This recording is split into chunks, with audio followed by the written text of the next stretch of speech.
ನಿನ್ ಮಗ ಏನ್ ಗಿಫ್ಟ್ ಕೊಟ್ಟ ಅಂತ ಅವ್ರು ನನ್ನ ಹತ್ರ ಕೇಳಿದ್ರೆ ನಾನ್ ಏನಂತ ಹೇಳಿ?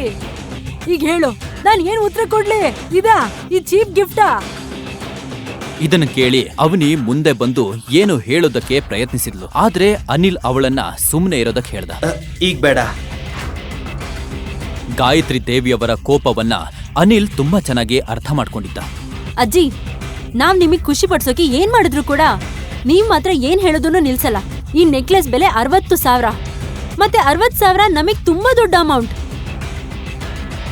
ಆದ್ರೆ ನಿಮಗಿದ್ ಮುಖ್ಯ ಅಲ್ಲ. ಇದನ್ನ ನೀವ್ ಸುಮ್ನೆ ಎಸೆದ್ಬಿಟ್ರಿ. ಗಾಯತ್ರಿ ದೇವಿಯವರ ಮುಖ ಕೋಪದಿಂದ ಕೆಂಪಾಗಿತ್ತು. ತಕ್ಷಣ ಅವಳು ಹತ್ರದಲ್ಲಿದ್ದ ಚಹಾ ಕಪ್ಪನ್ನ ತೆಗೆದು ಕೋಪದಲ್ಲಿ ಬಿಸಿ ಚಹಾವನ್ನ ಎಸೆಯೋದಕ್ಕೆ ಕೈ ಎತ್ತಿದ್ರು. ಅವನಿ ತಕ್ಷಣ ತನ್ನನ್ನ ರಕ್ಷಿಸಿಕೊಳ್ಳೋದಕ್ಕೆ ಮುಖವನ್ನ ತಿರುಗಿಸ್ಕೊಂಡ್ಲು. ಅವಳು ಮುಖ ತಿರುಗಿಸಿದ ತಕ್ಷಣ ಕಪ್ ಒಡೆದು ದೊಡ್ಡ ಶಬ್ದ ಕೇಳಿಸ್ತು. ಅವನಿ ನೋಡಿದ ತಕ್ಷಣ ಅವಳಿಗೆ ಶಾಕ್ ಆಯ್ತು. ಗೌತಮ್ ಅವಳ ಮುಂದೆ ಬಂದು ನಿಂತಿದ್ದ.